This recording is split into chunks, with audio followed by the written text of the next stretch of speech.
আমাদের এক ভাই, মুসলমান ভাই, তিনি লাইভের মধ্যে এসে উনি আফসোস করতেছে, বলে এই কথা শোনার পরে হয়তো আমাকে অনেকে গালি দিবেন, ইসলাম বিদ্বেষী বলবেন, কিন্তু আমি না পারতে এই কথাগুলি বলতে হচ্ছে।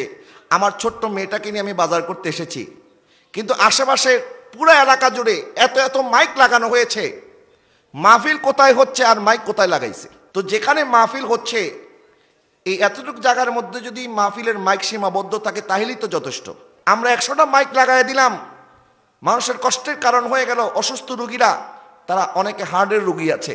নবীজি সাল্লাল্লাহু আলাইহি ওয়াসাল্লাম ইরশাদ করেছেন, কাঁচা পেঁয়াজ খাবার দুর্গন্ধ নিয়ে তুমি মসজিদে যাবা না, কারণ তোমার কারণে তোমার মুসল্লির জন্য কষ্টের কারণ যেন তুমি না হয়ে যাও। তাহলে যেখানে কাঁচা পেঁয়াজকে মসজিদে যাওয়া নিষেধ, যেন আমার পাশের মুসল্লির কষ্ট না হয়ে যায়, সেখানে আমি ওয়াজ করার নামে, মানুষকে হেদায়েত করার নামে যদি ঘন্টা পর ঘন্টা মাইক চালায়া চালায়া মাহফিল একটা শুরু হবে, মনে করেন প্রধান বক্তা আসবে বাদ এশা, প্রধান অতিথি আসবে রাত 10টা বাজে, এশা থেকে 12টা পর্যন্ত এই 2-3 ঘন্টার সময় হচ্ছে মেন সময় ওয়াজ মাহফিলের, ঠিক না?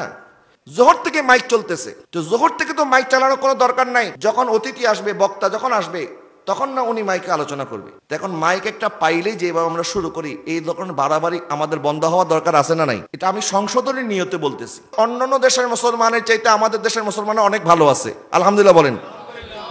আপনাদের দোয়ায় আমি তো বিভিন্ন দেশে ঘুরেছি, আরব দেশেও ছিলাম, বিভিন্ন দেশ আমরা সফর করেছি, দেখেছি। অন্যান্য দেশের তুলনায় আমাদের দেশের মানুষের অন্তরের মধ্যে ইসলামের প্রতি দরদ আলহামদুলিল্লাহ বেশি আছে। আমাদের মানুষের মাথার মধ্যে যেরকম টুপি, আমাদের মসজিদগুলির মধ্যে মুসল্লিরা যেভাবে উপস্থিত হয়, শবে কদর, শবে বরাত, শবে মেরাজের মধ্যে মানুষ দলবদ্ধভাবে যেইভাবে এলাকার মধ্যে ইবাদতের একটা আরও সৃষ্টি হয়, প্রত্যেকটা অলিতে গলিতে মাহফিল, প্রত্যেকটা জায়গায় মাহফিল।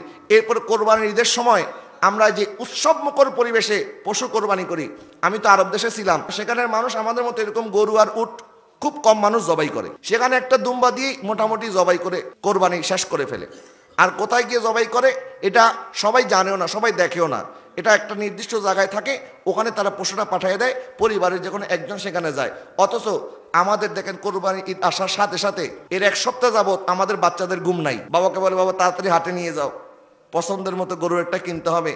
এই যে গরুটা, ছাগলটা কেনার পরে এটাকে আদর করে যত্ন করে, এই যে ধর্মীয় একটা অনুভূতি, আল্লাহ আমাদের মধ্যে যে ধর্মের প্রতি যে টান ভালোবাসা দিয়েছে, তো এটাকে তো সম্মান জানাতে হবে আমাদেরকে।